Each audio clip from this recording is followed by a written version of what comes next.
예, 4회분 모의고사를 풀어보도록 하겠습니다. 첫 번째 문제는 신뢰도를 계산하는 문제인데요. 우리가 보통 이렇게 계산하죠. MTBF 플러스 MTTR, MTBF죠. MTBF라는 것은 이제 고장과 고장 사이, between이죠. 평균 시간이라는 얘기고, 이걸 수선 시간의 평균 시간이라는 얘기입니다. 이제 가끔 이제 다른 종목에서, 그래서 우리 계리직 말고 전산직 7급, 9급에서는 요게 수리 시간이라고 명령을 해주고, 요거를 가동 시간이라고 명명해 주거든요. 그러니까 한글만 잘 따라가면 돼요. 요거를 뭘로 생각하면 돼요? 평균 가동 시간에다가 평균 고장 시간 이렇게 계산하면 돼요. 요걸로 기출을 맞추라, 한글로. 그러니까 우리가 고장이 그림으로 줘도 마찬가지.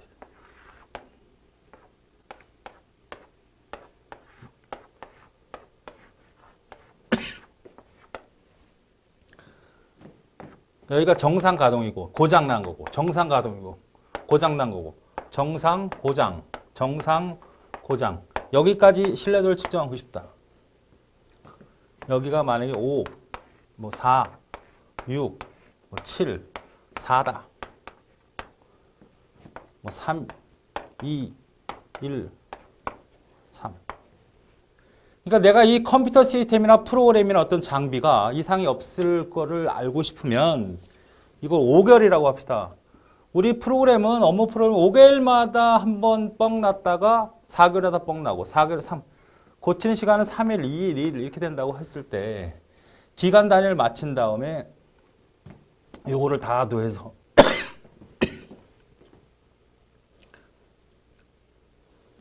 이거를 다 더해서 평균을 내고 고장난 시간을 다 더해서 평균을 내야 돼요. 이게 5개월이면 이게 3일이라고 하는 게 일반적인데 단위를 맞춰야 됩니다. 3일을 나눠야 되겠죠? 몇 점 몇으로 소점으로 처리해야 한다는 거 있지만 그렇게까지는 이제 힘들게 안 나오고 이렇게. 그래서 우리 회사는 요거 평균 냈더니 4, 50, 5 플러스 4 플러스 6 플러스 7 플러스 4가 다 더했더니 5로 나눴을 때 이게 바로 MTBF라는 거예요. 그래서 9, 13, 4. 그래서 26. 5분의 26 정도 개월에 고장이 보통 나더라. 이렇게 판단하는 겁니다. 그러니까 지금 문제는 어떻게 해주면 돼요? 15니까 15 플러스 계산하면 20분의 15니까 4분의 3이 나오는 이런 문제다. 이 정도만 파악하실 수 있으면 됩니다. 두 번째. 데이터 독립성. 데이터베이스에 관련된 문제인데요. 하드웨어 독립성은 물리적 독립성이라고 하고, 그 다음에 논리적 독립성이라고 하는 것은 이제 데이터베이스 응용 프로그램을 바꿔도 이 기준을 정확히 기억하자라는 겁니다. 독립성이라고 하는 것은 내가 만들어진 어떤 데이터베이스의 어떤 개념 스키마 구조가 하드웨어가 문제가 돼서 수선을 하더라도 그 부분은 바뀌지 않는다는 거고, 응용 프로그램이 바뀌어도 그 데이터베이스 설계하는 건 바뀌지 않는다는 그런 개념이 바로 독립성이라는 얘기예요. 그러니까 데이터베이스라는 걸 설계했다고 합시다. 그럼 여기 사용되는 프로그램들이 많을 거 아니야. 그지? 이 프로그램을 수정을 할 수 있잖아요. 클라이언트 쓰는 프로그램. 이거는 영향을 안 준다는 거야. 얘네들이 수정을 해도 여기에 영향을 주지 않도록. 이 DB가 실제로 저장되어 있는 물리적인 디스크가 고장이 되어서 혹은 파괴가 되어서 문제가 됐으면 이걸 바꿔 교체를 해야 될 거 아닙니까? 교체를 해도 여기에 영향을 주지 않도록 해주는 것이 이게 바로 뭐야? 논리적 독립성. 이거는 물리적 독립성. 응용 프로그램의 변경 없이 논리적 구조가 변경이 가능한 성질을 바로 뭐라래? 논리적. 응용 프로그램 변경 없이 물리적 구조의 변경이 가능한 성질을 물리적 독립성이라고 한다. 그랬을 때 바로 물리적 독립성에 대한 얘기는 뭐다? 이거죠. 자, 그 부분에 대한 문제 잘 이해하시고. 이번에는 무결성과 보안의 차이예요. 이 무결성과 보안의 차이는 매우 중요합니다. 무결성은 뭐냐면 어떤 컴퓨터 시스템이 있을 거 아닙니까? 여기 들어가는 놈이 있지. 사용자지 들어갈 수 있는 놈이. 들어가지 못하게 하는 게 바로 뭐야? 보안. 들어가서 여기 있는 데이터나 중요한 문서들을 파괴하지 못하도록 하는 게 무결석입니다. 그러니까 권한이 있느냐, 권한이 없느냐. 권한이 없는 놈이 접근하게 못하게 시키는 게 보안. 권한이 있는 놈이 들어와서 잘못한지 못하게 하는 거 무결석. 무결석은 권한 있는 사용자로부터 데이터베이스를 보호하는 것이고 보안은 권한이 없는 사용자로부터 데이터베이스를 보호하는 것이다. 첫 번째가 맞는 얘기네요. 그렇죠? 나머지는 뗐고. 다음 수식을 후이 순위로 처리한 결과. 이거 정확히 아셔야죠. 자, A 슬러시 B 곱하기 C 곱하기 D 플러스 2입니다. 이 슬러시와 곱하기는 동순이에요. 그러니까 왼쪽 부에서 오른쪽으로 진행하는 거 맞죠? 후이 순위니까 포스트 픽스 아닙니까? 좌, 우, 근. 근이 맨 끝에 있다는 얘기죠. 그러면 요거 두 개를 묶으면 좌, 근, 우니까 좌, 우, 근 이렇게 만들면 되죠. 곱하기 C. 요것만 두 개 있다면 좌, 우. 요걸 묶으면 어떻게 돼요? A, B 슬러시 C 이렇게 되죠. 그죠? 좌우, 좌우, 근. 또 곱하기 또 있네. 그죠? 그럼 다시 또 A, B 슬러시 D 곱하기 이게 되죠. D까지 올랐죠? 아, 여기 곱하기를 빼먹었죠. 다시. A, B 슬러시 C 곱하기 여기에 묶이는 거죠. 그 다음에 곱하기 D가 들어가는 거죠. 요것도 요걸 묻혀서 A, B, C 곱하기 D 곱하기 이렇게 들어가죠. 그 다음에 이제 2가 들어가는 거잖아. 이거 쓰고 2 플러스 이거죠. 이거 찾으면 되네. A, B 슬러스 C 곱하기 D 곱하기 3번인 것 같지요? 네, 3번. 이런 거는 절대적으로 할 수 있어야 됩니다. 아, 난 이거 어려워 이러면 시험 보지 않는 게 나아. 이거는 반드시 해야 되라 이거지. 그러니까 여러분 시험 볼 때 물론 고득점을 맞아야 되는 게 분명하지만 확실히 아는 것과 확실히 모르는 것과 어중간한 걸 세 개로 구분해서 어중간하게 아는 걸 완벽하게 알 수 있도록 공부를 하시는 거예요. 모르는 건 내가 암만 해도 나 이 계산은 도저히 못하겠어. 이런 것들이 있거든요. 물론 난 머리가 좋고 전공이 그쪽이라서 다 알 수 있지만 대부분 그렇지 않은 분들이 많잖아요. 그냥 답만 논리적인 것만 외워버리는 경우도 있잖아요. 그러니까 이 문제는 내가 확실히 알 수 있는 문제는 확실히 해라. 시험장에 갔더니 이거 봤던 건데 모르겠네. 이렇게 되면 곤란하다는 얘기죠. 그러니까 이런 것들이 특히 모르는 건 야, 이 문제 패턴이라든지 이런 정도만 그냥 암기하는 형태로 가자. 이렇게 공부를 하시는 게 중요합니다. 자, 5번 유닉스 또는 리눅스, 유닉스 계열이라는 얘기죠. 똑같은 작업을 사용자가 지정된 시간에 반복을 하고 싶어요. 그것을 클론 테이블에 작성한다는 얘기인데 이 클론 데몬이라고 하는 게 있습니다. 클론 데몬. 클론 데몬이라는 거는 가장 대표적인 게 여러분이 스마트폰 쓰니까 스마트폰의 알람이라고 보시면 돼요. 알람 기능. 그러니까 유닉스 시스템은 서버니까 계속 돌아가죠. 빙글빙글 돌아갑니다. 특별한 일 아니면 죽지 않죠. 내가 정기적으로 한 달에 한 번씩 내가 사용하고 있는 데이터를 백업을 받고 싶거나 내가 아침마다 보안 시스템을 열거나 뭐 이렇게 정해진 시간에 어떤 프로그램이 동작하고 싶어요. 여러분 지금 스마트폰에 갖고 있는 알람 기능은 뭐 스마트폰이 아니어도 알람 기능이 있는 게 많죠. 내가 날짜를 설정해 놓거나 주일 며칠 몇 월 언제 요일 뭐 이렇게 설정해 놓으면 그때 알람이 일어나잖아요. 그런 것처럼 프로그램은 계속 돌아가면서 정해진 날짜의 시간에 딱 뭔가 동작하게끔 시키는 그런 프로그램을 클론 데몬이라고 하는 거고요. 가장 쉬운 예로 스마트폰 알람이라고 생각하면 돼요. 그럼 유닉스 시스템은 어떤 형태의 옵션을 가지고 있느냐? 이걸 먼저 보기 전에 이걸 보셔야죠. 이거. M은 뭘까요? M. 우리가 보통 months라는 개념이 있잖아요. 근데 맨 처음에 미국 애들은 분을 먼저 따집니다. 그렇죠? 우리가 순이 다르죠? 어순이? 그럼 H는 당연히 뭘까요? 시겠지. D는 뭐야? 데이죠, 데이. 1월부터 31일까지라는 얘기죠. M은 여기서 M은 뭘까?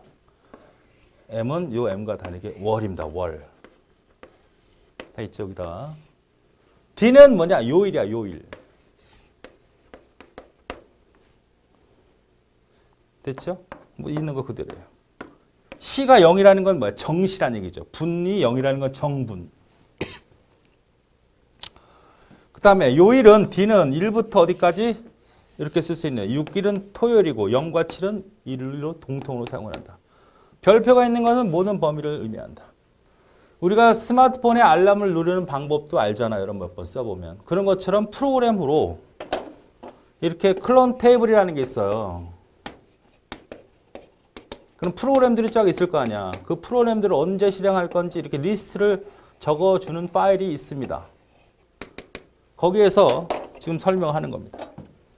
만약 사용자가 매주 토요일 오전 10시 정각에 마이테스트라고 하는 프로그램을 실행하고 싶은 거예요. 이게 뭔지는 모르겠지만 뭐 주기적으로 백업을 받는 거라든지 아니면 보안 시스템을 해제시킨다든지 아니면 퇴근할 때 시간을 맞춰서 보안을 잠근다든지 이런 프로그램을 그 시기에 건드려 주고 싶은 거예요. 거기에 설정을 어떻게 할 거냐를 물어본 거죠. 네. 자, 그러면 이것부터 하나 읽어보죠. 이건 뭐야? 10시 정각이라는 얘기지. 세 번째 건 뭐라 했어? 6일. 10시 정각. 6일. 그 다음에 월. 이런 거 상관없이 어떤 건 상관없이 얘는 6일 날 10시에 이 활동을 해라는 거죠. 10시 맞죠? 10시 정각에 매월 어떤 달이 되는 6일에 해당되는 10시에는 바로 이 프로그램을 테스트하는 실행을 하라는 뜻이에요. 이거는 어떻게 돼요? 10시에 맨 끝에 뭐라 그랬어? 암기해야죠, 여러분은. 요일입니다. 6이라는 건 뭐예요? 토요일이라는 얘기죠. 이거는 토요일 날 10시가 되면 이 짓을 해라는 얘기야. 토요일 날 10시가 되면. 이건 어때요? 10시가 되면 중간에 D는 뭐죠? M, 월입니다. 월. 그죠? 6월 달 10시. 참 애매한 명령이지만 어쨌든 6월 달이 되는 6월 달에 10시에는 뇌속 저 프로그램을 실행하라. 이건 뭐야? 아무 상관없이 이건 끝에가 뭐죠? 월요일입니다. 월. 이거. 10월. 요일은 뭐야? 일요일. 10월 달에 1월에 프로그램 실행하. 이것도 아니죠. 결국 뭡니까? 매주 토요일. 맞습니까? 10시, 오전 10시. 오후 10시면 어떻게 돼요? 여기다가 20을 해야 되나요? 22가 돼야 되겠네요. 맞습니까? 오후면. 근데 지금 오전 10시. 정각에 바로 마이 테스트. 그러니까 토요일마다 이런 형태를 가장 많이 쓰겠죠. 토요일마다. 토요일날 보통 일을 안 하잖아. 회사에서. 토요일마다. 정각 10시에. 요일이나 이거 시나 시가 아니라 일이나 월과 상관없이 무조건 토요일 10시에는 바로 이 프로그램을 실행하라. 뭐 백업을 봐라. 토요일날 업무가 없으니까. 답이 두 번째가 되는 문제. 요걸 암기를 하셔야 되는 거예요. 다음 컴퓨터 주기억장치 용량이 8192비트래요. 용량이 비트로 나왔습니다. 주의하셔야 돼요. 비트하고 바이트 개념을 신경을 쓰셔야 됩니다. 주기억장치 용량이 8192비트예요. 워드 길이가 16비트래. 분할을 했던데 여기 몇 비트? 16비트니까 바로 데이터 레지스터 길이는 나왔네요. 똑같잖아요, 이거랑. CPU가 있어요. MBR은 바로 데이터를 그대로 다 전달을 받아야 되니까 이건 몇 비트? 이 용량과 똑같은 데이터 레지스터잖아. 이런 데이터 레지스터를 다 D 데이터 레지스터라고 하잖아요. 주소 MAR 혹은 PC는 이 용량의 개수를 알아야 돼. 몇 덩어리냐 이거지, 몇 덩어리. 그러니까 8192비트를 뭘로 나누면 돼? 16비트로 나누면 되겠군요. 그러면 이거는 어떻게 될까요? 4. 1024에다가 얼마 곱한 거야? 8 곱한 거 맞나? 826 맞네요. 그러니까 2의 3승에다가 2의 13승이죠. 2의 10승이 1024니까 요거는 2의 3승이잖아. 나누기 16비트는 2의 얼마? 4, 4, 16. 8. 4죠, 4. 그러면 나누면 어떻게 돼? 2에 13 빼기 4. 질문하면 이게 왜 이렇게, 이게 9가 나오는지 그것도 자꾸 질문하시는 분들 이거 써야 되겠어. 옛날 중학교 때 공부 잘 안 하신 분들.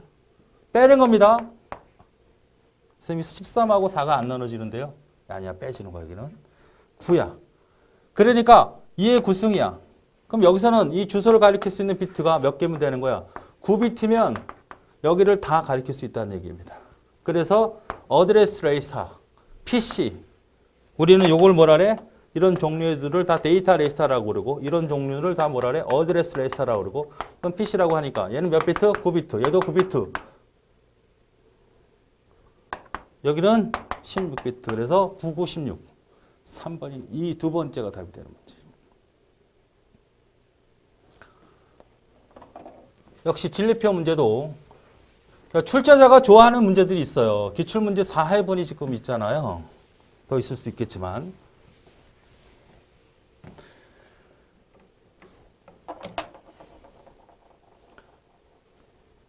이런 것들을 좋아합니다. 출제자들은.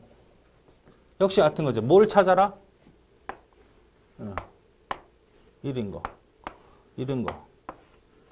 이걸 단순하게 표현하면 0, 1, 2, 3, 4, 5, 6, 7 0, 1, 4, 6 이렇게 표현해서 찾을 수 있어야 되죠. 자, 그러나 이제는 구하는 건 뭐 단순화하고자 하는 거 아닙니까? 자, 요거를 찾아내면 X, A, B로 되어 있네. A, B, C에 바 0이니까 요거는 플러스 A, B, C에 이거 맞죠? 플러스 요거는 A, B, C에 B와 C만 그다음에 맨 마지막 A, B, C 바 맞죠?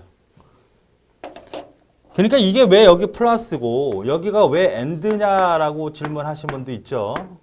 이건 왜냐? 이 들어오는 회로가 3개가 들어온다는 얘기 입력이. 그렇죠? A와 B와 C가. 결과가 이렇게 나온다는 얘기야. Y가. 근데 A가 이렇게 들어오면 A가 낫이 들어오고 B가 낫이 들어오고 C가 낫이 들어오고 AND 게이트에서 묶여 나가면 이 3개가 동시에 들어와야 되잖아. 하나라도 안 들어오면 안 되잖아. 5화로 선택하면 5화 된다는 얘기 아니야, 이거. 반드시 AND 게이트에 이렇게 들어와야만 뭐가 나온다는 얘기, 1이 나온다는 얘기야. 이 회로는. 이렇게 되거나 또는 이렇게 들어오거나 또는 이렇게 들어오거나 혹은 또는 이렇게 돼야 1이 들어온다는 얘기니까 얘는 반드시 같이 이면서 동시에 들어와야 되니까 AND고 이렇게 되거나 이렇게 되거나 이렇게 되거니까 5화라고요. 자, 근데 이런 회로들이 굉장히 복잡할 텐데 이 상태로 만약에 회로들을 구성하면 AND 게이트 2개, NOT 게이트 3개, OR 게이트 이렇게 굉장히 많잖아요. 엄청난 많은 회로가 들어갈 것이라는 얘기 아니에요. 그죠? 그러니까 이걸 최소화시켜라. 자, 다시 A와 BC. 지금 입력이 3개니까 A, B, C. 입력이 2개면 A, B.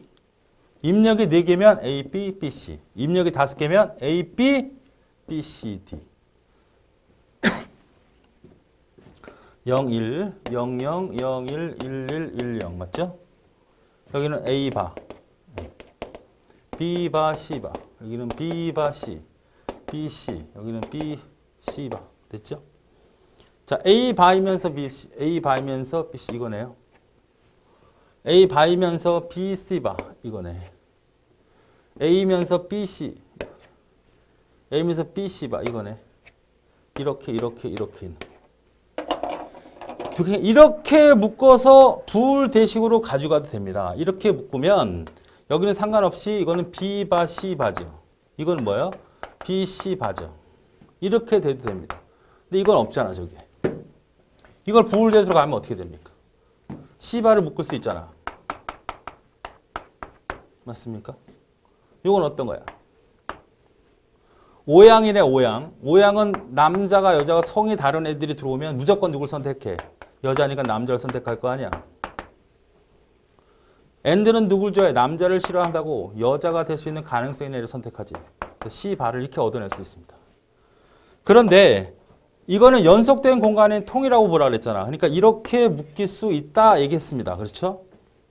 그럼 이거는 상관없잖아, 이제는. 두 개 다. 일에 영향을 주지 않으니까. 요 두 놈 꼬집어내서 서로 켤레가 되는 거 지워버려. 그럼 C밖에 안 나오잖아. 그러니까 C바. 이렇게 얻어내는 게 더 빠르다는 얘기죠. 그러니까 결국 이런 형태의 회로를 얻으려면 뭐만 있으면 되는 거야. 딴 거 신경 쓸 얘는 고민 안 해도 돼. 어떤 게 들어와 상관이 없어. 얘는 C의 납만 빼면 돼. 봐봐요.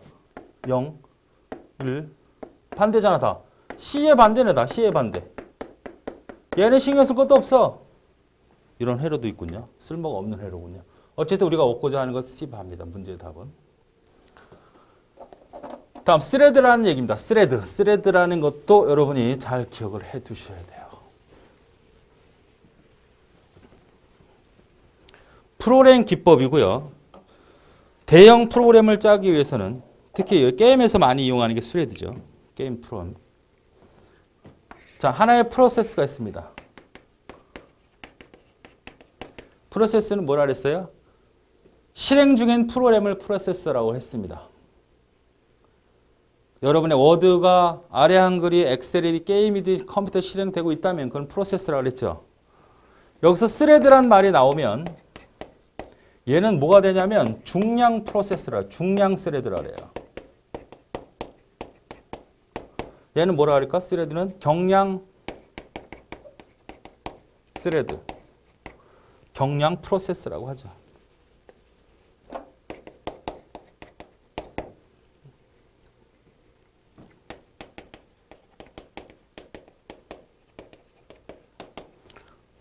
일반적으로 우리가 알고 있는 프로세스는 중량 프로세스, 무겁다는 얘기죠. 크다는 뜻이고 경량 프로세스라는 것은 스레드라고 그래요. 가볍다는 얘기입니다. 작다는 얘기예요. 그럼 이 프로그램에는 이게 하나의 프로세스지만 굳이 나눠보면 여러 개의 실행 프로그램으로 나눠질 수 있다라는 얘기입니다. 이 하나를 우리는 뭐라고 할 수 있다? 바로 스레드라고 할 수 있다. 이런 얘기입니다. 그럼 이 스레드는 각각이 서로 연관되어서 실행되긴 하지만 서로 독립성을 갖도록 프로그램을 짜게 되면 그걸 우리는 스레드라고 그래요. 자, 이렇게 이해를 해보죠. 일요일 날 방 청소를 합니다. 방 청소가 아니라 청소라는 걸 한다고 합시다. 이 청소라는 자체는 뭐죠? 프로세스입니다. 일을 하는 거니까 프로세스죠. 근데 청소가 한두 가지야. 청소, 방 청소. 뭐 해야 돼요? 설거지. 뭐 해야 돼? 빨래. 또 뭐야? 마당 청소. 마당이 있다면 잘 사는 데네. 또 뭐 있어? 책상. 뭐 침대. 침대가 방 청소인가? 아이들 방. 어쨌든 청소들이 이렇게 있죠. 그러면 이게 절대 시간이 만약에 1시간이라고 합시다. 다. 1시간, 1시간, 1시간, 1시간, 1시간, 1시간. 그러면 방 청소에 6시간이 걸리잖아. 그런데 머리가 좋은 놈은 어떻게 해야 돼? 설거지를 물 담가 놓고 빨래를 놓고 돌리기 시작하면서 방 청소를 해. 그럼 이 3시간 안 걸리고 어떻게 하면 1시간에 끝낼 수 있잖아. 이게 바로 스레드 운영이라는 거죠. 그러니까 하나의 청소 프로세스를 여러 개 세분화시켜서 독립적으로 운행하면서 그 프로그램을 단축시키고자 할 때 이렇게 사용하는 걸 프로세스라고 해요. 스레드라고 하는 겁니다. 우리가 게임에서 보면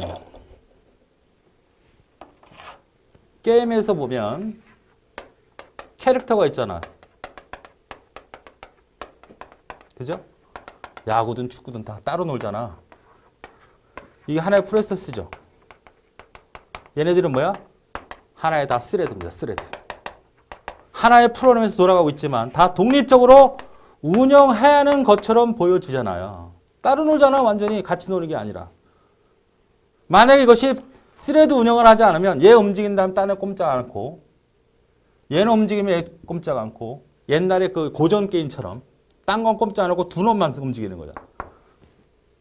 이런 거는 바로 스레드화 시키지 않았습니다. 그래서 하나의 프로그램을 만들 때 이 하나의 프로그램에서 여러 개로 독립적으로 모듈화시킨 다음에 얘네들을 독립적으로 운영할 수 있게끔 운영하는 걸 바로 스레드다. 이것은 많은 사람이 접속이 되는 거거나 대형 시스템 프로그램을 돌리거나 특히 게임 같은 형태에서 절대적으로 필요한 프로그램 처리 운영 방법이다. 스레드는 하나의 프로세스의 병행성, 자 독립성, 병행성 메커니즘이다. 일부 특성을 갖고 있기 때문에 경량이다. 이거 경량. 프로세스, 스레드는 독립부상에 서로 독립적인 다중 이게 중요한 건데 가능한 거죠. 독립성을 갖게 하는 거. 스레드 기반 시스템 스레드는 독립적인 스케줄을 최소 단위로서 프로세스 역할을 한다. 그러니까 얘 프로세스라는 얘기는 여러분 어떻게 생각하시면 돼요. 우리가 실행과 준비와 대기라는 거 있잖아. 상태 변화가 일어나지 않습니까? 이 상태 변화가 얘네들이 이루어져요. 운영체제가 볼 때는 하나의 프로세스가 실행되지만 실제로 내부적으로 보면 독립적으로 운행되는 것 같은 기술을 만들어내는 겁니다. 그때 필요한 게 뭐냐? 이거 하나 더 알아두세요. 런타임 시스템이라는 게 있어요.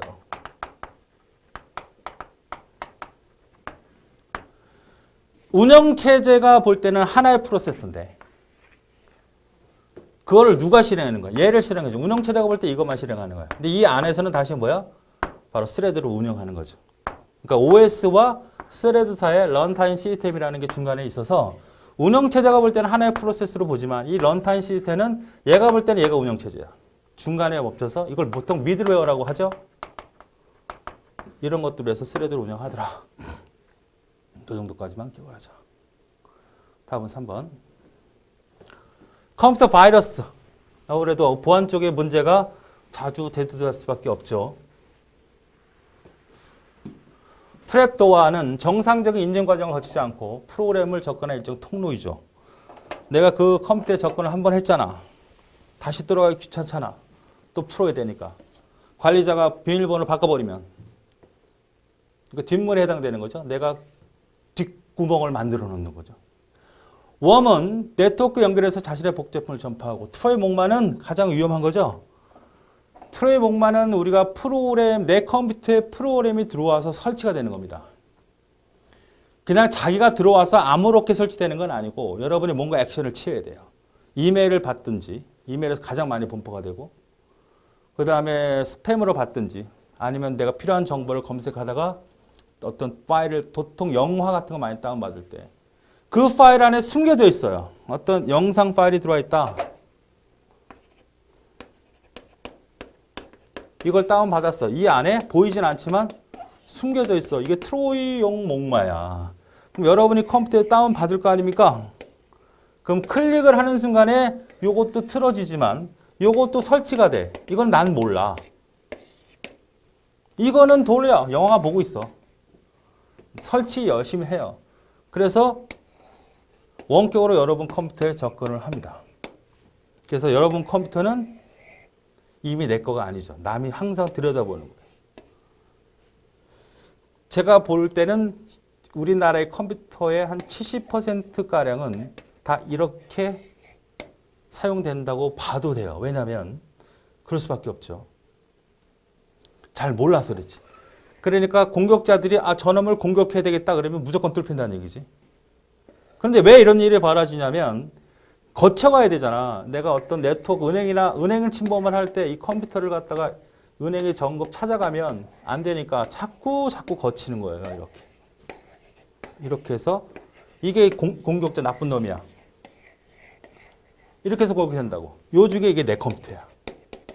그럼 은행에서 찾아 들어가다 보면 이건 세워라 내워라 해서 갈 수 있거든요.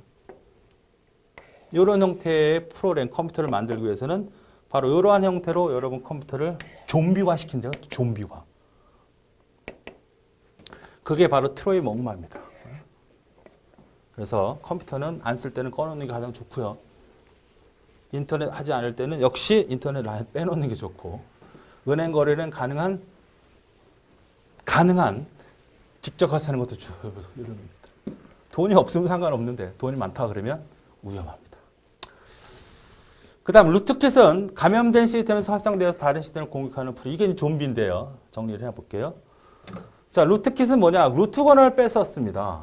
그래서 해커형 프로그램을 숨기기 위해서 목적으로 사용되는 프로그램이죠. 루트라는 건 뭐냐면 컴퓨터의 소유자, 네트워크 소유자. 그 사람의 아이디어 패스를 챈 겁니다. 뺏은 거죠. 루트를 가진 공격자 정상사들의 암호를 안 하기 위해 사용되는 모든 프로그램들을 우리는 루트킷이라고 해요. 백도어나 파일의 흔적을 가리자 볼 수 없도록 하는.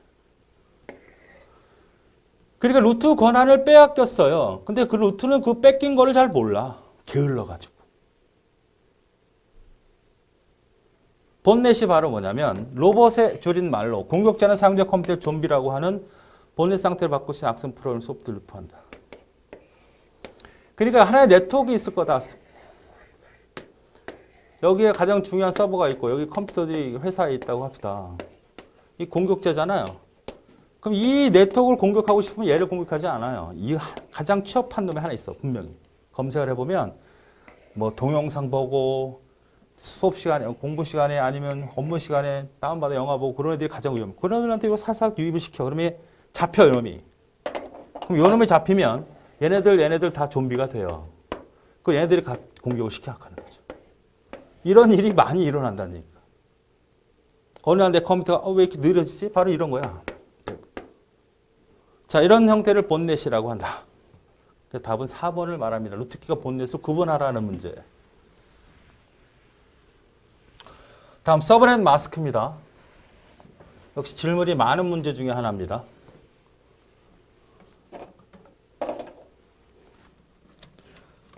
그렇죠?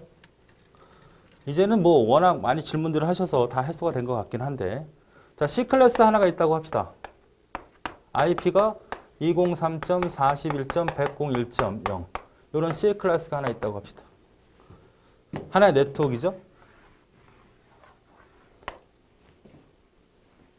여기에 서브넷은 어떻게 돼요? 기본 서브넷은 이거죠. 맞죠? 그러니까 IP 프로토콜이 찾아오는 주소는 이 주소예요. 이 주소. 아파트로 얘기하면 아파트. 내가 만약에 서울시 강서구 내발산동 무슨 아파트까지 찾아오는 게 이거야. 그리고 안에 들어와서 몇 동 몇 호, 몇 동 몇 호는 누가 해주는 거죠? 여기까지 들어오는 게 IP 프로토콜이고 여기 컴퓨터가 몇 대? 256개의 컴퓨터가 있는데 이 컴퓨터에 실질적으로 해당 컴퓨터로 접근할 수 있게끔 도와주는 건 ARP 프로토콜이죠. 랜카드로 접근하는 겁니다. 그러면 C클래스는 총 256개인데 이게 대표 주소로 하나 빠지고 그죠? 그냥 맨 마지막 주소 뭐야? 203.41.101.255 즉 256개니까 한 바이트에서 0부터 259니까 256개 맞죠? 그러니까 두 개가 빠지니까 실제로 사용할 수 있는 게 몇 개죠? 254개를 사용할 수 있습니다. 그러니까 대표 처음 주소와 맨 마지막 주소를 제외해. 이건 무슨 주소야? 모든 컴퓨터에다가 방송할 수 있는 주소. 브로드캐스트. 방송이라는 뜻이죠.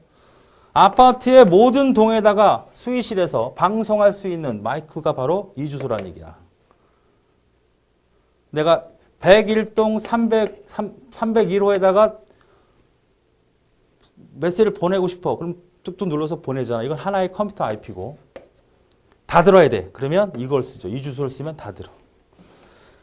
자, 그런데 이 네트워크가 C클래스가 너무 많으니까 이거를 어떻게 하고 싶은 겁니까? 두 개로 나누고 싶어. 이렇게 두 개로 나눠서 IP가 하나 일로 가고 하나 일로 가고 싶어요. 그럼 대표 주소 따로, 브로드캐스트 주소 따로. 대표 주소 따로, 브로드캐스트 주소 따로. 그럼 여기서는 몇 개? 두 개로 나누니까 256개를 두 개로 나누니까 128개잖아요. 여기도 128개, 여기도 128개. 그럼 0부터 얼마? 127. 여기는 128부터 255. 그러면 여기는 뭐야 이거는? 첫 번째 주소가 이 클래스의 이 네트워크, 서브 네트워크의 대표 주소 이게 브로드캐스트 주소가 되는 거고. 두 번째 그룹에 이게 네트워크 주소가 되고 브로드캐스트 주소가 돼. 첫 번째 주소가 바로 뭐라고?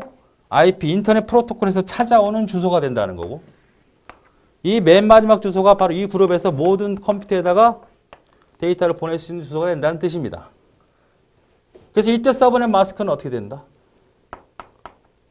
255점, 255점, 255점 1이죠. 여기만 8비트로 표현했어요. 이게 얼마지? 128이라고요. 자, 이 주소를 한 덩어리 그냥 다 쓰려면, 한 그룹으로 다 쓰려면 이 서브넷 마스크를 쓰면 돼. 이건 뭐였죠? 00000000이라고. 여기 1 썼잖아. 128의 서브넷을 쓰게 되면 2개로 분할이 되는 거예요. 나는 4개로 분할하고 싶어. 4개의 그룹으로 분할하고 싶어. 256을 4로 나누면 64개거든. 64개면 여기도 64개, 여기도 64개, 여기도 64개, 64개. 그럼 64개는 첫 번째 그룹은 얼마? 0부터 63까지. 여기 64부터 127까지. 128부터 191까지. 192부터 125까지. 125까지. 4개 그룹?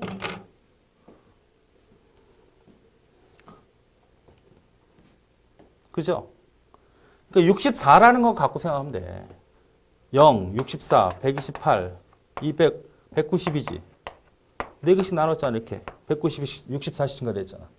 여기 마지막은 뭘까? 63이니까 63이 되겠고, 127이 되겠고, 하나 뺀 거. 100, 여기는 220, 255. 이게 첫 번째 그룹, 두 번째 그룹, 세 번째 그룹, 네 번째 그룹이고, 요게 바로 뭐야? 대표 주소고, 요게 바로 뭐야? 브로드캐스트 주소란 말이지. 사용할 수 있는 범위는 요 안에 있는 거. 그래서 이때 서브넷은 어떤 걸 써야 되느냐? 2개. 이거 얼마야? 2개. 192. 공교롭게도 뭐야 이거는? 2의 1승. 2의 2승. 몇 개? 2개. 요거 몇 개? 4개랑 동일하다는 얘기야. 맞죠? 5개로 나눠야 되겠다. 5개로 못 나눠. 8개로 나눠서 5개만 쓰고 나머지 3개는 안 쓰는 겁니다. 그러면 8개로 고루 나눈 것도 따져볼까요? 32덩어리잖아. 0, 32, 64, 32 더하면 32 더하면 96, 32 더하면 128, 32 더하면 32, 160, 계산이 어려워. 이거는 마지막에 얼마? 31. 요거는 요거 63, 요거 95, 요거는 127, 요거는 159, 요거는 192잖아. 190. 이렇게 나눠지는 거고 8개가. 이게 뭐야? 대표 주소가 되고 IP가 찾아 들어오는 주소. 이게 뭐가? 브로드캐스트 주소란 말이죠. 이거는 서브넷 마스크는 어떤 걸 써야 돼? 하나 더. 1이 3개네. 2의 3승 8개 맞죠? 이건 얼마? 224예요. 맞습니까? 이번에는 16개로 나누고 싶어. 16개? 16개. 16개 그룹으로 나누고 싶다는 거죠. 그럼 16 나누면 얼마? 16이네. 그죠? 그럼 0부터 16, 32, 16 더하면 48. 여기는 15, 여기는 31, 여기는 47. 이렇게 해서 몇 개? 16개. 서브넷 마스크는 1111, 0000. 이거 얼마? 240. 또 나눠? 11111, 000. 뭐야 이거? 8 더하기 248. 또 나눠? 이거 얼마야? 4를 더하니까 252. 이거 몇 개로 나눈 거죠? 8개로. 이거는 16개로. 이거는 32개로. 이거는 64개로 나눈 겁니다. 그러니까 몇 개밖에 없어? 3개밖에 없는 거죠. 그룹 IP가. 맞습니까? 이 정도는 반드시 기억을 해야 되고 혹 B 클래스가 나오면 이런 개념이 어디서 이동이 된다고 생각하면 돼요. 이 0주소가 B 클래스는 어떤 것이 있을 수 있어요? 150점, 45점, 0.0이잖아. B 클래스가 150으로 되는 거잖아. 여기가 바뀌는 거야, 이게. 여기가 이런 식으로 바뀌면 된다고 생각하면 돼요. 서브넷 마스크가. 응? B 클래스 서브넷 마스크 어떻게 되는지 알고 싶어요. 그러면 문자 주세요. 보내드리겠습니다. 물론 나중에 자료를 한번 더 드리기도 하겠지만. 자, 문제는 어떻게 나왔습니까? 문제는 이제는 이 정도를 알고 나서 224니까 이걸 썼다는 얘기 아니야? 몇 개로 나눴다는 얘기야? 8개로 나눴다는 얘기고 바로 32 덩어리씩 존재한다는 얘기죠. 그래서 하위 네트워크로 나누었다. 분할된 브로드캐스트 주소는 어떤 걸 말하는 거야? 이쪽 주소를 말하는 거죠. 8비트에 해당되는 값으로 오른 거냐.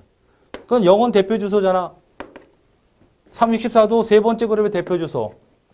159, 207은 몰라. 159 어디 있어? 여기에 있네요. 159는 브로드캐스트 주소가 맞습니다. 그래서 답이 3번. 반드시 이해해야 되는 거. 출제자가 굉장히 좋아하는 문제입니다. 자, 제가 이렇게 써놨어요. 미리. C클래스가 8개로 구분이 되었을 때 32개씩 나눠지잖아요. 그러면 32, 32 다 더해. 그럼 마지막 여기서 하나 뺀 값, 여기서 하나 뺀 값, 여기서 하나 뺀 값이 다 뭐야? 브로드캐스트 주소라고 생각하면 돼. 만약 16개로 나눴다면 어떻게 돼? 0, 12, 32 이렇게 나가겠지. 16씩 더해 나가겠죠? 그리고 끝 주소가 브로드캐스트 주소라고 보시면 되겠습니다. 그래서 요거. 다음 C 언어죠. 다음 실행 프로그램 결과로 옳은 것을 찾아라 그랬어요. 자, 이게 메인 프로그램이에요. 메인. 이게 서브 프로그램이고요. 저기는 매크로를 성인했네요. 자, 번역을 합니다. 컴파일러로 번역을 시작하면 잠깐만 이렇게 얘기해서 누가? 나는 선행 처리기야. 잠깐 기다려. 바꿔줄게. 지우고 이거 지우고 뭘로 바꾸냐? 요거 x 곱하기 x. 요거 이렇게 돼 있네. 이렇게. 또 있나? 이렇게 바꿔놓고 이제 번역할게 이거지. 그래서 이 define으로 정의되어 있는 것들은 번역을 하기 전에, 기계어로 번역하기 전에 그 자리에 해당되는 게 있다면 치환을 해버립니다. 역시 출제됐던 형태의 문법이죠. 치환을 해놓고 이제 프로그램에 들어가는 거예요. 자, A라는 메인 프로그램에 10을 집어넣고 B에는 20이 들어갔고 C는 뭐가 들어가 있는지 몰라. 자, 서브 함수를 호출했습니다. 함수명이 있는데 함수명이 타입이 저장이 되어 있죠. 그러면 서브라는 함수는 바로 뭐죠? 제어 이동도 되지만 변수 역할도 한다 그랬죠. 변수 역할을 한다. 근데 어떤 타입이다? 얘는 정수만 기억할 수 있는 타입이죠. 됐습니까? 자, 그래서 뭐를 가지고 갔어? 자, 제어 이동은 이쪽으로 간다고 합시다. 여기는 누가 받았어? x라는 변수와 y라는 변수인데 얘는 뭐야? 주소를 가리키는 변수야. 자, 이동을 했는데 얘 누르고 넘겨줬어. A 값을 넘겨줬어. 너는 이것만 가져가. 딴 거 가져가면 안 돼. 10만 가져가, 10. B는 뭘 넘겨줬어요? 절대 번지를 넘겨줍니다. 여기가 만약에 333이고 여기가 444라고 하면 얘는 3월함에 들어가 있는 값을 넘겨준 거고 B는 뭘 넘겨준 거야? 절대 번지를 넘겨줬으니까 얘는 444를 넘겨준 거라고. 그래서 얘는 원격으로 얘를 가리키고 있는 꼴이 돼버린 거죠. 맞습니까? 자, 그런 상태에서 Z을 하나 잡았네. 그리고 Z에다가 뭐야? X 곱하기 X를 해서 Z에다 집어넣었어요. X 곱하기 X. X는 얼마지? 여기 10 곱하기 10을 해서 여기다 집어넣네. 100이 들어갔네. 맞죠? X는 10이니까 10 곱하기 10, 100. 그 다음에 요걸 수행하네요. 요건 뭐죠? Y의 내용. Y의 내용 어디 있어? Y의 내용. 아, 요 놈이네. 20에다가 빼기 X. 빼기 X 얼마? 10이네. Y의 내용은 뭘 말하는 거? Y의 내용은 20이잖아. B를 말하는 거죠. B에 들어있는 값 20에다가 X 얼마? 10이 들어가 있었잖아. 10을 빼서 어디다 집어넣었어? 다시 여기다 집어넣네. 그러니까 이건 얼마가 돼버렸어? 10이 돼버렸네. 자, 우리가 이 상태에서 넘겨지는 건 무슨 형태라고 그러죠? 콜 바이 밸류 형태라고 그래. 이런 형태를. 밸류만 넘어가니까. 이거는 번지가 넘어가니까 콜 바이 레퍼런스라고 그래. 실제로 시어너는 레퍼런스를 쓰지 않고 어드레스 기법을 편법적으로 쓰죠. 어쨌든 어드레스로 넘어간다는 것은 이 서브 함수에서 메인 함수의 데이터를 바꿀 수 있다는 얘기가 되고 밸류로 넘어갔다는 얘기는 절대 여기서 뭔 짓을 하든 여기는 777이니까 여기가 뭔 짓을 하든 여기는 안 바뀌어. 이게 바로 밸류의 특징이죠. 소프트웨어 공학에서 데이터 결합 형태가 이거고 공통 결합 형태가 이 형태입니다. 자, 요번에 요걸 하네. 젯에 들어가 있는 값 여기 있네요. 에다가 뭐야? 요걸 먼저 계산해서 곱셈이니까 Y의 내용 Y의 내용 두 개를 곱하니까 100이죠. 100에다가 기존에 있는 Z 얼마가 돼? 200이 되죠. 요건 얼마야? 10이었잖아. 10을 곱하니까 100이 됐지. 100을 기존에 있는 100과 누적에 다시 집어넣었으니까 200이 됐네. 그리고 그 값을 리턴을 했어. 얼로 넘겨줬어? 1로 넘겨줬다고. 자, 이제 찍어버려요. A, B, C를. 자, 찍어봐. A는 얼마 찍혀? 10. B는 뭘 찍혀? 10. C는 못 찍어? 여기잖아. 이거 넘기고 안 빼먹었네. 200. 그래서 10, 200이 찍히는 겁니다.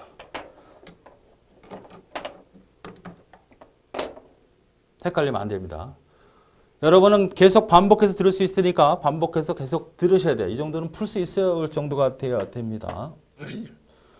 우리가 여기서 매크로도 주의하셔야 할 거예요. 이렇게 가로를 치는 이유가 있죠. 그죠? 만약에 100하고 이런 경우가 발생했을 때 이거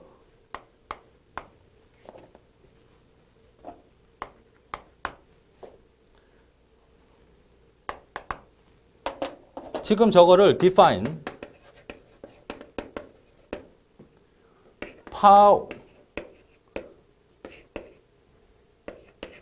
이렇게 처리했다면 가로를 안 치고 이건 이렇게 이건 어떻게 바꿔버릴까요?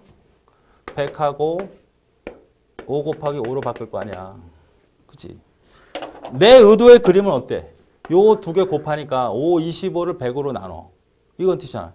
100을 25로 나누니까 4잖아. 4. 4가 나와야 된다고 생각을 하는데 실제 그렇게 안 돼. 이거부터 되잖아요. 20이잖아. 20 곱하기 5니까 다시 100이야. 이거는 바로 부작용이죠. 이런 건. 이렇게 했기 때문이야. 그래서 가로를 가스랑 매크로는 쳐줘야 부작용이 안 생기지. 이렇게. 그죠? 그래서 가로를 가능한 매크로를 처리할 때는 부작용 때문에 가로를 쳐주라. 까지도 기억해 두시라. 다음 12번. 윈도우에서 사용되는 네트워크 상태에서 공유 폴더의 지정은 어떻게 하느냐라는 얘기입니다. 공유로 지정을 했어. 어떻게 접근하냐 이거지. 하나의 네트워크가 존재해요. 내 컴퓨터가 서버야. 여러 컴퓨터들이 존재할 거 아니야. 여기는 다 연결이 되어 있습니다.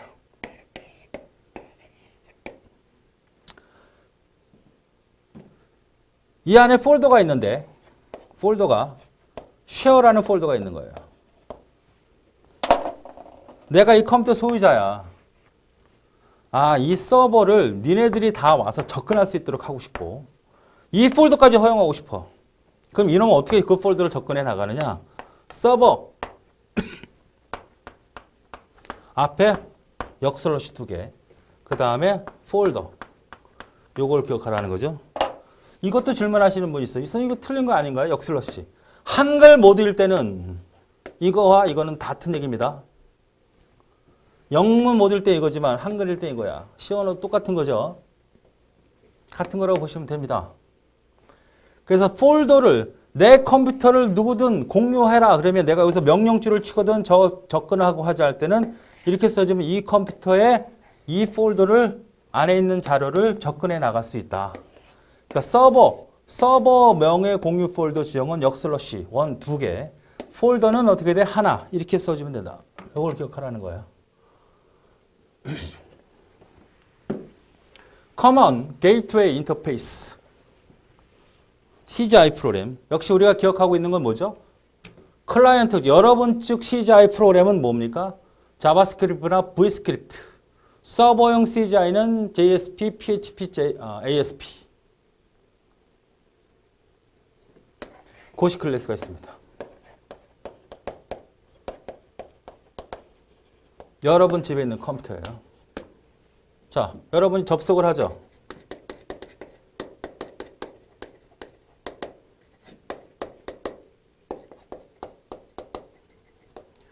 URL에 주다. URL에 주면 여러분 고시 클래스에서 갖고 있는 웹서버라는 프로그램이 있어요. 여기 보면 htdoc라는 폴더가 있을 거고 거기 보면 index.html로 되어 있는 파일이 있을 거라고. 이게 여러분 화면에 쭉 전달이 되는 거죠. 이것을 누가 해주는 거야? MS 자폐부는 IIS라는 웹서버. 유닉스 계열에서는 리눅스도 똑같죠. 아파치라고 하는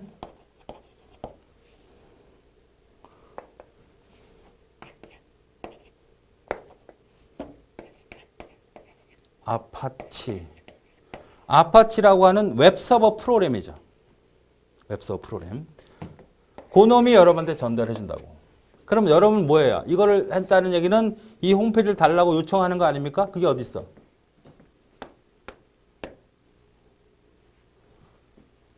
서버로 출력값 전달? 이거네. 사용자가 데이터를 입력하면 여러분이 입력해서 엔터를 치잖아. 아니면 전설하면 바로 이쪽에 가서 여러분 홈페이지를 요청한 걸 받아오겠죠? 첫 번째네. 자, 그러면 요청을 할 거 아니에요. 무슨 순식간에 일어나는 거지만 첫 번째 여러분이 이걸 쳤다는 얘기는 요청을 한 거예요. 서버 측에다가. 그럼 서버가 딱 바라봤더니 저놈이 여러분 컴퓨터에 있는 IP가 있을 거 아니에요.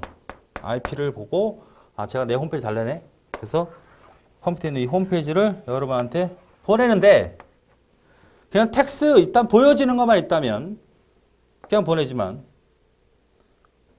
로그인이라든지 특별한 프로그램 필요할 때는 바로 ASP, CGI, 서버 측 CGI가 필요하다는 거죠. 그러면 서버가 실행하도록 요청하는 겁니다. 이게 두 번째죠. 서버 입장에서는 그냥 네가 혼자 실행할 수 있는 거라면 그냥 보내줘요. 그런데 뭔가 데이터베이스를 가져와야 되고 동영상을 끌어서 여러분들 보여줘야 된다면 바로 ASP나 PHP나 JSP 같은 서버 쪽 CGI를 도움을 얻어서 요거를 통해서 바로 서버에 전달하면 여러분은 이 서버는 바로 이걸 여러분한테 보내주는 거죠. 요청을 하고 출력값을 전환한다. CGI 프로그램에서 서버로 출력값을 전달하면 그러니까 가라네요. 이게 첫 번째. 이거야. 여러분이 이걸 친 게 첫 번째야. 그 다음에 여기 들어와서 이런 게 포함이 되어 있으면 이 서버 입장에서는 이거 포함이 되어 있으니까 좀 해결 좀 해줘. 그러면 이 안에서는 프로그램이 막 되어 있는 거죠. 데이터베이스를 가져오거나 동영상 데이터를 긁어오거나 하는 작업들을 수행해서 준비가 됐다고 서버에다 전달을 해. 그러면 서버는 됐네 하고 얘한테 보내주는 거야. 데이터를 전달하고 응답하고 그 다음에 연결을 해제할 건지 계속 유지할 건지는 서로 세션에 따라서 달라지는 겁니다. 순서 기억하자. 다음 깊이가 5인 노드의 전체 노드수가 20이라고 그랬습니다. 정해진 트리에 대한 문제죠. 자, 이렇게 생긴 거 트리. 이게 정해진 트리죠. 높이가 몇 개죠? 3이죠. 하나, 둘, 3. 노드수가 몇 개? 하나, 둘, 셋, 넷, 다섯, 여섯, 7개네. 자, 깊이가 3이야. 2의 3승. 이렇게 나오죠? 높이가 1, 2, 3이야. 응? 하나 빼면 7개. 맞습니까? 그런데 노드수가 총 20개래요. 깊이가 5래. 깊이가 5래. 이거 다 그려도 됩니다. 안 되면. 근데 시간이 문제가 되겠죠.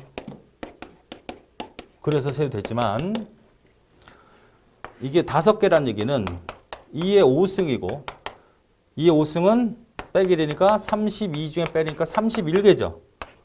정의진 트리가 되기 위해서는. 근데 현재 몇 개가 있다 그랬어? 20개가 있다 그랬잖아. 20개 빼면 11개의 노드가 더 추가됨으로써 정의진 트리를 완성할 수 있다. 요거 답은 3번.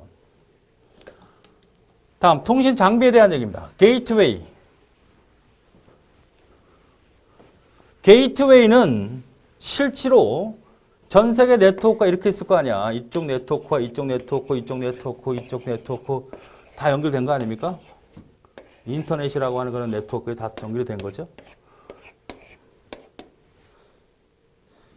그럼 내가 이쪽에서 이쪽 데이터로 넘어가서 이쪽으로 가고 싶어요. 이게 A 네트워크고 B 네트워크고. 그럼 여기서 사용되는 모든 프로토콜과 여기서 사용되는 모든 프로토콜이 서로 다를 수 있죠. 같을 수도 있지만 그때 우리가 필요한 장비를 뭐라고 하는 거죠?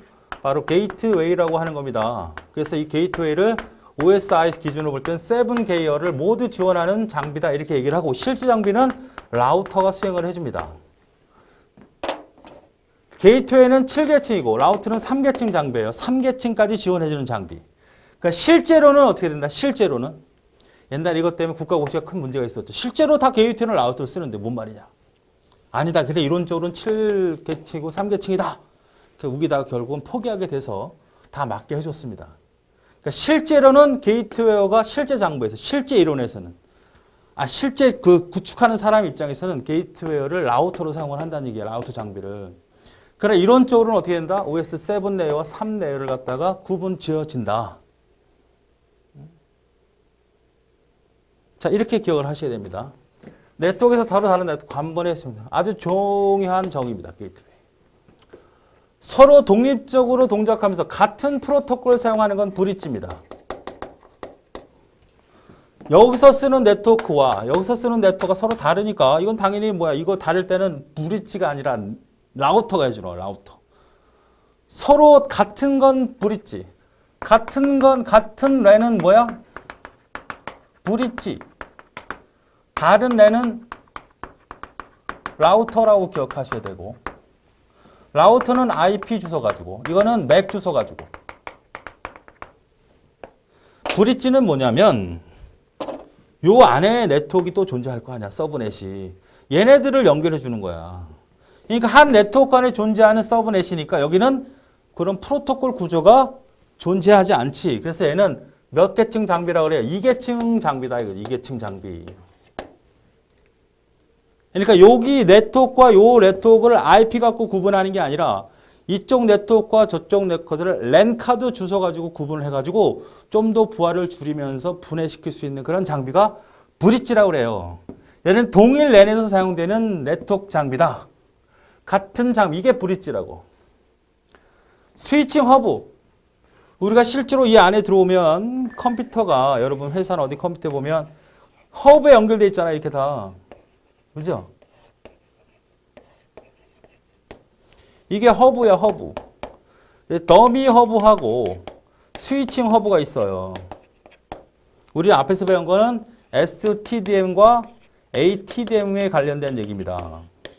STDM은 그냥 5개가 있든 10개가 있든 고정으로 물려져 있지만 ATDM은 더 많은 컴퓨터를 연결할 수 있어요. 그렇죠? 좀 더 발전된 게 스위칭이라는 거죠. 그래서 여러 대의 컴퓨터 연결한 장치로 더미와 달리 노드가 늘어나 속도에는 변함이 없도록 여러 가지 기술이 들어가고 비싼 장비. 스위칭 허브라고요. 요게 틀린 겁니다. 요거 잘 기억해 두세요. 그럼 선생님 게이트웨이, 브릿지, 라우터를 어떻게 구분합니까? 방법 없습니다. 출제된 적이 없기 때문에 여러분 그 문막에 맞춰서. 그래 이론적으로 분명히 푸는 문제이기 때문에 구분을 하셔야 돼요. 브릿지는 몇 계층 장비, 2계층 장비. 맥 주소로 분할해서 부하를 감소시킨다. 라우터는 뭐다? 서로 다른 랜을 구분하는 거고 3계층 장비다. 게이트웨이는 어떻게 다? 7계층. 모든 7계층이 다 다르다고 보는 거다.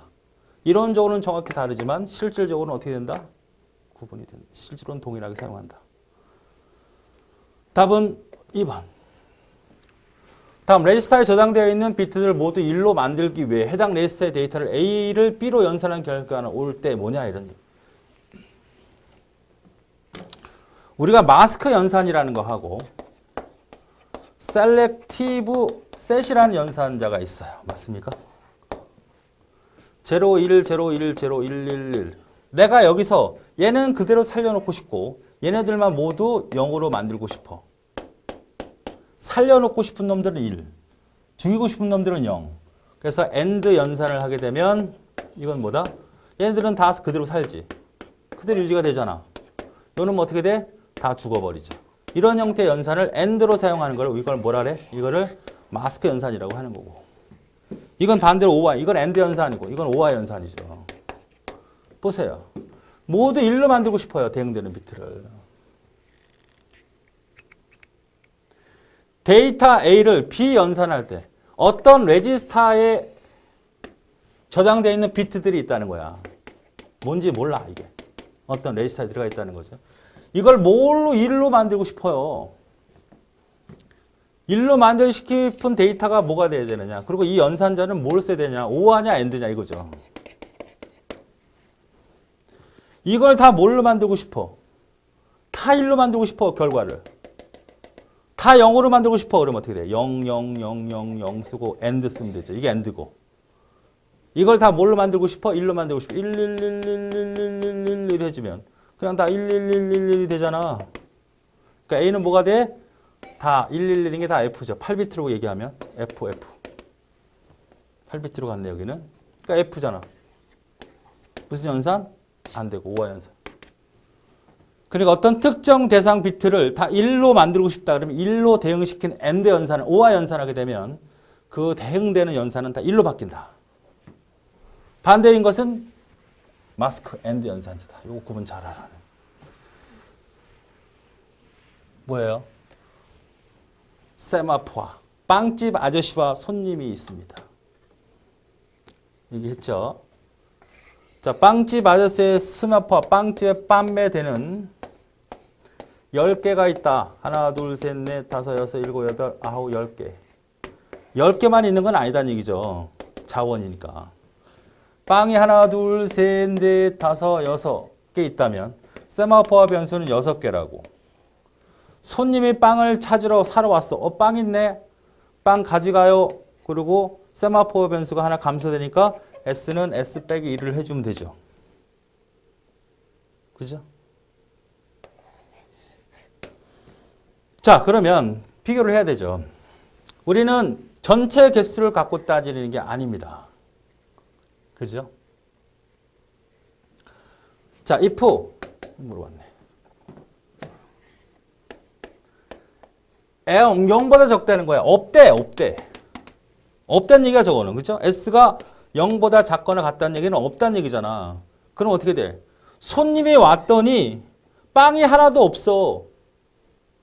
아저씨 빵 만들어줘요. 그렇게 하고 졸르지 말고 집에서 디비저 자면 0이면 자라 이거 슬립.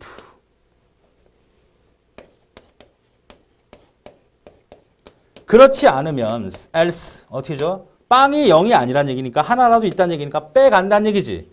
그러면 하나 빼갈게요 이거지. 이거야 이거. 반대로 한 이상의 프로세스가 S를 기다리고 있다면 자 운영체제 입장에서는 OS 입장에서는 이것 봐라 빵이 하나도 없네. 그럼 누군가 자빠져 자고 있다고 판단하는 거죠. 왜? 판매대에 빵이 없다는 얘기는 누군가 와서 프로세스가 와 손님이 와서 그냥 자빠져 자러 갔겠네. 그럼 안 되지. 빵 가지러 오세요. 걔를 깨워. 잠자고 있던 애를 깨워. 이리 오세요 하고 빵을 딱 갖다 놓으면 빵을 갖다 놓는다는 얘기는 뭐야? 하나를 증가시켜 놓는다는 얘기죠. 그때 이 처리를 해서 가져간다는 얘기죠. 어느 놈 자고 있겠네. 그놈 하나 깨워. 그리고 빵을 하나 갖다 놓으면 되죠. 뭐 갖고 구분하라 그랬어요, 제가? 요거, else. 잘 모르면. 여긴 S가 아니잖아. 빵이면, 빵이 없으면 자고 그렇지 않으면 빼가겠다는 거잖아. 이것만 나오면 반대는 플러스 아닙니까? 그렇게 구분하시면 되겠어요. 답은 3번. 산술 쉬프트에 대한 얘기네요.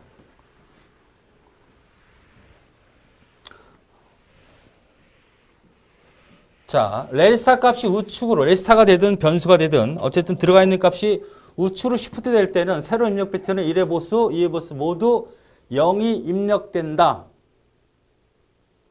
뭔 소리야?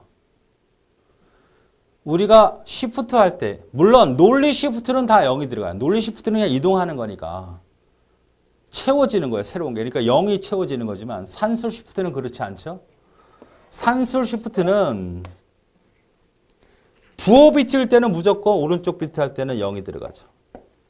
그러나 1의 보수와 2의 보수는 이 부호 비트에 맞춰서 0일 때는 0이 들어가고 1일 때는 2이 들어가고 0일 때는 1이 0이 1일 때는 틀렸네. 첫 번째부터. 자, 이거를 이해하기 전에 정리한 걸 다시 한번 봅시다.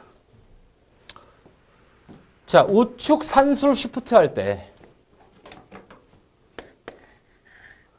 부호 비트 있잖아.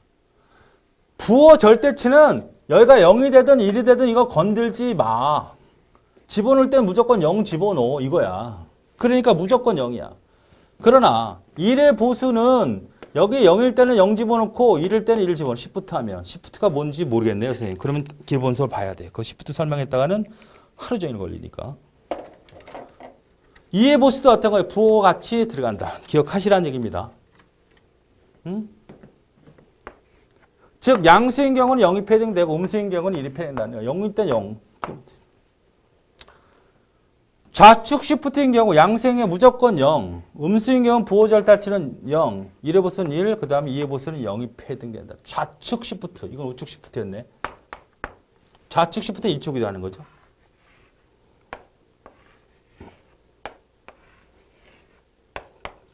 이쪽으로 이동이 될 때는 양수일 때는 뭐야? 부호 절대치는 무조건 0이 들어가요. 1의 보수는 음수일 경우, 양수는 무조건 0. 이거 볼 것도 없어. 양수는 다 0이 들어가. 여기가 0이고 0이고 0이면 다 0 들어간다는 얘기야. 근데 음수일 때는 여기는 뭐야? 무조건 0이 들어가네. 부호 절대치는. 1의 보수는 어떻게 돼? 음수일 때는 이게 들어간다는 거죠. 아주 중요합니다. 요 값이 패딩이 된다. 역시 0. 그러니까 우측 시프트일 때는 지금 같이 처리되지만 부호에 맞춰서 부호 절대치만 반대고 부호 절대치만 0이고 여기는 어떻게 돼? 1의 보수만 1 들어가. 뭐일 때만? 음수일 때만이야. 양수는 무조건 0 들어가지만. 자, 보세요. 마이너스 20의 1의 보수는 이거거든요. 그래서 이거 마이너스 20을 어떻게 표현하나요? 다시 여러분이 20을 어떻게 됩니까? 1, 2, 4, 8, 16, 32, 64, 128이잖아요. 20을 쓰려면 얘하고 얘잖아. 맞죠? 8비트. 첫 번째 20을 표현한다. 그 다음에 두 번째 뒤집어. 반전한다. 그 다음에 세 번째 1을 더해. 0, 0, 1, 1, 0, 1. 맞죠? 마이너스 22의 보수. 2의 보수죠, 이건. 1의 보수는 이거. 1의 보수에서 2의 보수로 가려면 하나 더 하니까 이게 2의 보수, 2의 보수. 자, 마이너스 20의 1의 보수가 이거예요. 10으로 간다는 얘기는 우측으로 간다는 거야, 좌측으로 간다는 거야. 우측으로 간다는 거야, 좌측으로. 작아진다는 건 잘린다는 얘기잖아. 우측으로 간다는 거죠. 자, 우측으로 간다고 했을 때 어떻게 돼요? 우측.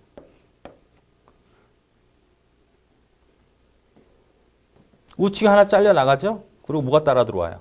부호 비트가 따라 들어온 거죠. 자, 보세요. 요겁니다, 요거.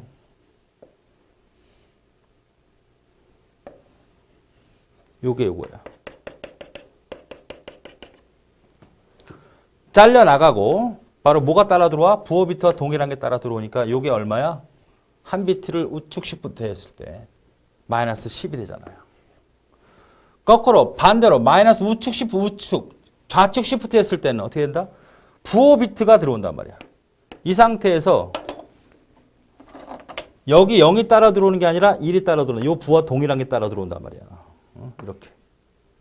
요거는 나가고 이렇게 되는 거죠. 아주 잘 기억을 해 두셔야 돼요. 잘림 현상이 나타나죠.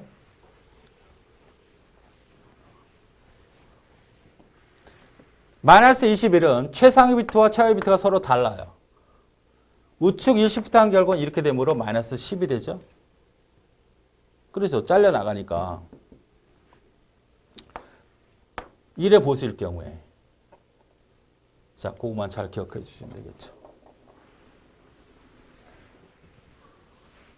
자, 그래서 문제를 다시 보면 1번이 틀렸고요. 1의 보수인 경우는 부호비트, 2의 보수에는 무조건 0이 입력돼. 이렇게 나오면 앞에 설명했던 것이 정확히 이해가 되지 않으면 n비트를 우측으로 시프트 하는 건 2로 나누는 효과를 갖는 겁니까? 우측으로 한다는 건 작아진다는 얘기죠. 그러니까 2비트만큼 2비트 이동했다 그러면 2의 2승만큼 나누는 거야. 그렇죠? 이렇게 이동했다. 그럼 2의 2승만큼 곱하는 거죠. 원래 값에다가. 수행하면 잘림 현상, 에라 현상이 발생된다. 에라 현상에 대한 얘기. 오차가 있을 수밖에 없다. 다음 웨레키에 대한 설명입니다. 웨레키는 어떤 거예요? 이쪽에 릴레이션이 있고 이쪽에 릴레이션이 있어. 여기가 회사 사원 번호들이 쭉 있다고 하면 여기가 부서 코드가 있다고 합시다. 부서 코드. 그래서 1번, 2번, 1번, 3번, 4번, 1번 이렇게 있다고 하면 어떤 1번, 2번, 3번, 4번, 5번, 4번 번호가 있어. 홍길동이야. 홍길동은 1번, 4번에 1번에 홍길동은 1번 부서야. 1번 부서는 그렇잖아. 1번, 2번, 3번, 4번. 인사부, 영업부, 해외부, 홍보부 이렇게 있다고 합시다. 그럼 나중에 이 두 개가 서로 연결되는 거 아닙니까? 이게 웨레키죠? 그러니까 출력을 할 때 1번 홍길동은 어디? 인사부다 이렇게 출력할 수 있게끔 두 개의 릴레이션이 서로 키로 연결이 되는 걸 웨레키라고 하잖아요. 자, 웨레키는 하나의 릴레이션이 존재하는 후보키들 중에 기본키를 제외한 나머지를 후보키라고 한다? 아니지, 이거는 틀렸네. 우리가 이 릴레이션의 하나하나의 튜플들을 구분하기 위한 유일한 키들을 다 뭐라 그래? 후보키들이라고 그러죠.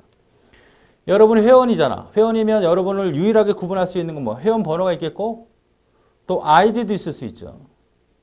패스워드는 안 되죠. 패스워드는 동일할 수 있으니까.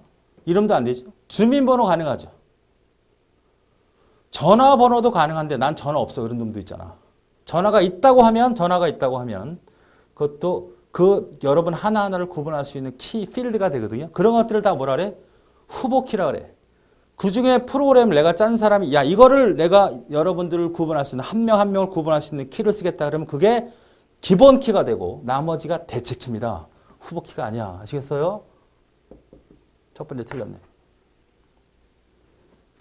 웨레키는 현실 세계에 존재하는 개체 타입을 관계를 표현해 가장 중요한 역할을 한다. 개체 얘네는 학생, 여기는 부서, 아니 저기 사원. 아주 중요한 연결 관계를 하는 관계, 릴레이션과 릴레이션, 관계와 관계. 관계형 데이터 모델에서 한 릴레이션의 웨레키는 이 키를 말하는 거죠. 참조되시는 기본키가 대응돼요. 맞죠? 요 참조되는 기본키잖아요. 기본키. 웨레키에 포함된 릴레이션처럼 릴레이션이 되고 대응되는 기본키를 포함되는 릴레이션을 참조 릴레이션이 된다. 맞는 얘기입니다. 첫 번째가 키에 대한 설명을 정확히 구분해라. SQL입니다. SQL. SQL하고는 스트럭처 쿼리, 구조적인 쿼리 명령 맞고요. SQL은 관계 데이터에 조작하는 언어 맞고요. SQL 서버는 SP와 연동 시 매번 컴파일 과정을 거친다가 아니고 자, ASP에 포함된 HTML 문서가 들어왔어요. 그러면 여러분 서버입니다. 그리고 여기 데이터베이스가 저장되어 있는 디스크가 있다 그러면 이거를 운영하는 DB는 이미 실행 중에 있습니다. 이 부분만 번역을 해서 얘를 요청하는 거지 얘가 포함된 걸 매번 번역하는 거 아니야. 여기서 실행 중에 있다고 이미. 그러니까 매번 컴파일 과정을 거치는 게 아니라 이미 SQL 서버가 동작이 된다는 얘기는 매번 컴파일 되는 게 아니라 실행 중에 있어. 거기를 요청할 뿐이야. 매번 번역하는 게 아니라 요청을 하는 거라고. 아시겠습니까?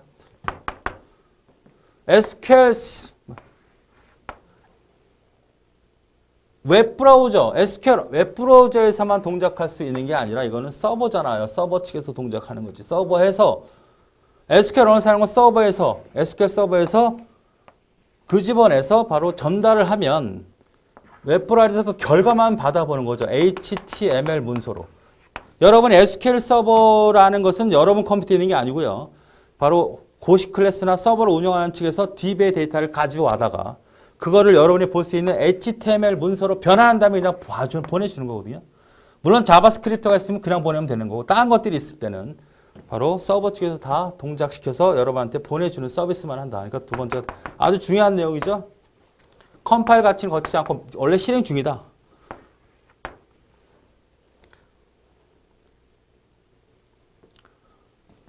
SQL 언어만 사용한 문서로서 전혀 말이 안 되죠. SQL 서버는 서버 측에서 동작한다. 웹브라우저 동작하는 게 아니고 답은 1번, 2번. 다음 랭크에 대한 얘기죠. 랭크, 엑셀. 이 순위를 매고 싶은 거예요.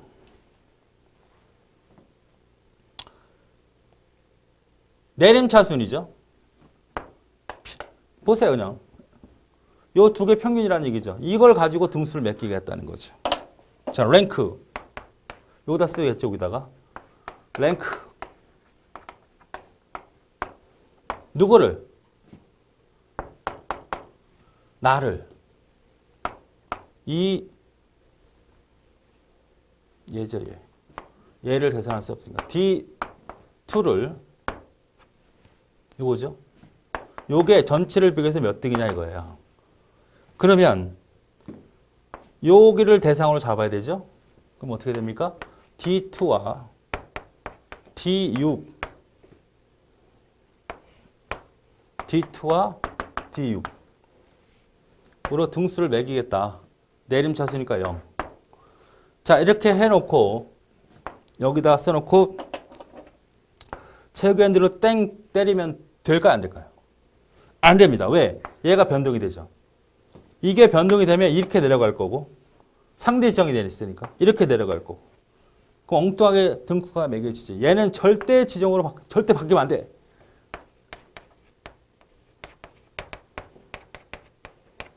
절대 지정으로 써줘야 되고 얘는 어떻게 돼? 상대 지정을 해줘. 그 다음에 복사가 되면 D3이 돼야 되고 그 다음에 D4가 돼야 되고 D5가 돼야 되고 그죠? D6이 돼야 되잖아. 그러니까 이렇게 써놓고 이거를 최후겐들로 복사를 하면 얘네들은 상대 지정으로 바뀌게 해주고 여기는 절대 지정으로 놔둬야 이게 밑에 칸으로 내려가지 않는 현상이 나타날 거 아닙니까? 그래서 답이 몇 번? D2 대상. 요걸 갖고 몇 등인지 알고 싶어. 그 범위는 무조건 뭐야? 절대 지정을 해야 된다. 정확히 말하면 D까지는 필요 없죠. 이거. D를 이렇게 이동하는 건 아닌가. 정확히 그 달러는 D까지는 쓸 필요가 없어. 요 범위만 고정을 시켜야죠. D는 어차피 변하지 않으니까. 요거는 무조건 뭐야? 상대 지정으로 가져야 되겠죠. 그래서 답이 3번. 자, 여기까지 네 번째 모의고사 대비를 풀어봤습니다. 예, 수고하셨습니다.